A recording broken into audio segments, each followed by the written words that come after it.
When Ken Shamrock walked into the world of professional wrestling in the late 1990s, he brought something no one else possessed at the time: legitimate fighting aura. Known globally as the world's most dangerous man, Shamrock had already made history in the UFC, earning the reputation of a real combat athlete long before MMA became mainstream. But stepping into the WWF, now known as WWE, required a different kind of adaptation. The transition from the octagon to the squared circle wasn't easy, yet the company's decision regarding his first feud turned out to be, in Shamrock's own words, the right guy at the right time. This news feature takes a deep dive into why Ken Shamrock strongly believes that his debut rivalry in WWE couldn't have been booked better. We'll explore the backstage reasoning, the clash of styles, the chemistry, the long-term impact, and how this rivalry helped shape the early phase of his wrestling career.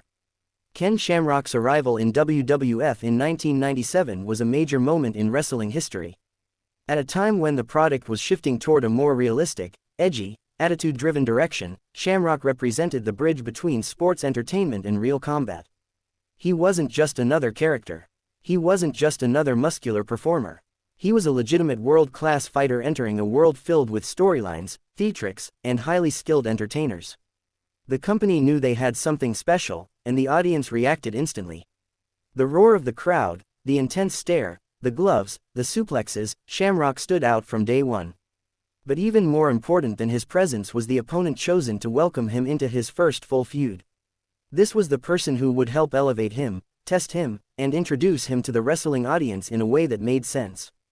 Before stepping into a rivalry storyline, Shamrock appeared as a special guest referee for the iconic Stone Cold Steve Austin vs. Bret Hart submission match at WrestleMania 13. That match is widely considered one of the greatest WWE matches in history, and Shamrock's presence as the referee brought legitimacy to the submission stipulation. The world saw him as a serious, disciplined fighter who wasn't aligned with any side. The fans responded positively. WWE recognized that Shamrock had both credibility and charisma, but the big question remained. Who should be Ken Shamrock's first real feud? The answer they came up with would shape his early WWF identity. Shamrock has repeatedly mentioned that his first WWF feud, against Vader, was absolutely the right move. But why Vader? To understand that, we need to understand the kind of wrestler Vader was. Vader, real name Leon White, was a towering, dominant, hard-hitting powerhouse known for an incredibly physical style. He had built his reputation in WCW, Japan, and WWF as someone who could legitimately hurt you if you weren't ready. He wasn't just big, he was intense, explosive, and known for stiff strikes that bordered on real combat. This matched perfectly with what fans expected from Shamrock. Shamrock later explained that Vader was the right guy because he could take a real beating. He was believable against a legitimate fighter. He wouldn't be intimidated by Shamrock's MMA background.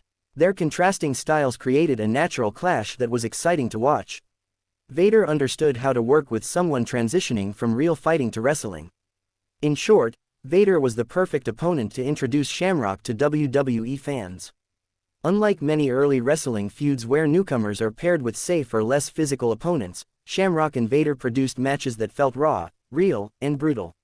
Shamrock's style consisted of intense grappling, deadly-looking kicks and knees, high-impact suplexes, submission transitions, realistic takedowns. Meanwhile, Vader brought explosive power moves, heavy strikes, strong style influence from Japan, a fearless willingness to take stiff offense.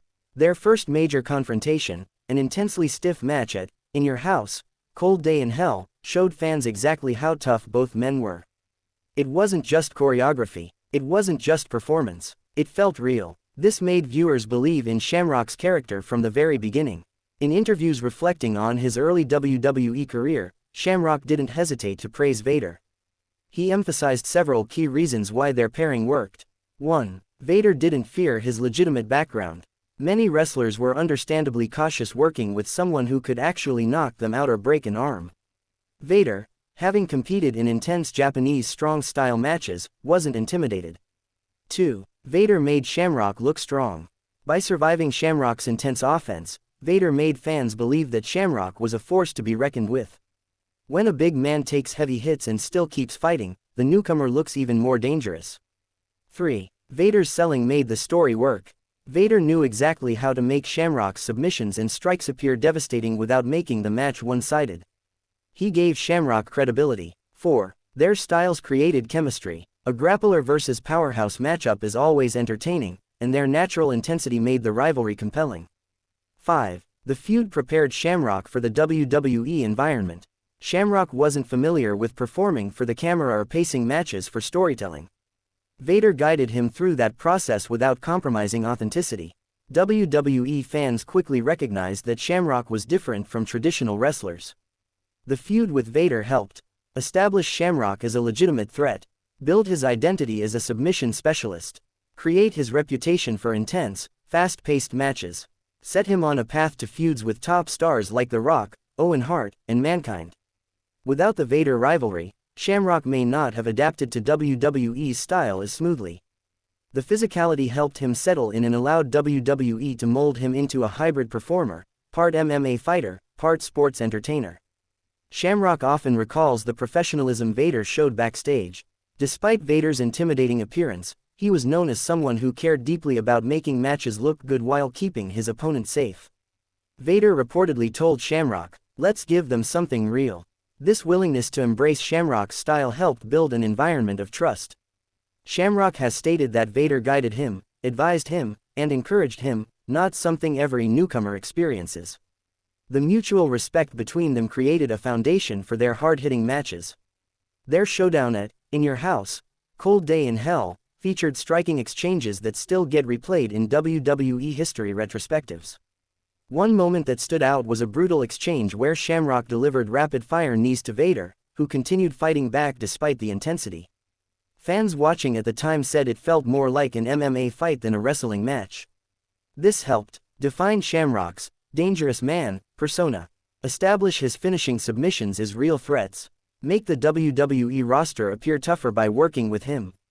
By the end of the feud, audiences fully accepted Shamrock as a legitimate WWE competitor. Shamrock's feud with Vader wasn't just a storyline, it was a transitional moment in WWE history. It demonstrated that real fighters could thrive in WWE without losing credibility.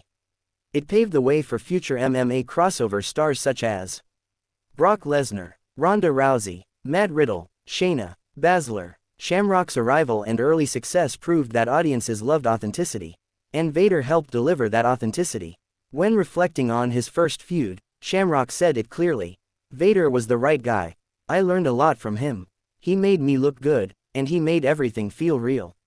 This endorsement speaks volumes about Vader's professionalism and the importance of the rivalry. Ken Shamrock is remembered as one of the earliest mixed martial artists to transition to mainstream pro wrestling. His unique hybrid style, combining strikes, suplexes, and submissions, made him unforgettable. Vader, who passed away in 2018, remains regarded as one of the greatest big men in wrestling history. His ability to adapt to wrestlers of all sizes and styles, including Shamrock's MMA-based offense, solidifies his legacy. Their brief but powerful rivalry still resonates with fans who witnessed WWE's Attitude Era unfold. Ken Shamrock's belief that his first WWE opponent was the right guy is deeply rooted in the respect, physicality, and chemistry he shared with Vader. Their feud wasn't just about wins and losses, it was about introducing a real fighter to a scripted world in a way that felt natural and thrilling. Vader provided that bridge, Shamrock provided the intensity. Together, they created a rivalry that helped shape Shamrock's early WWE success. More than 2 decades later, Shamrock still praises Vader, proving that the impact of their feud went far beyond the ring.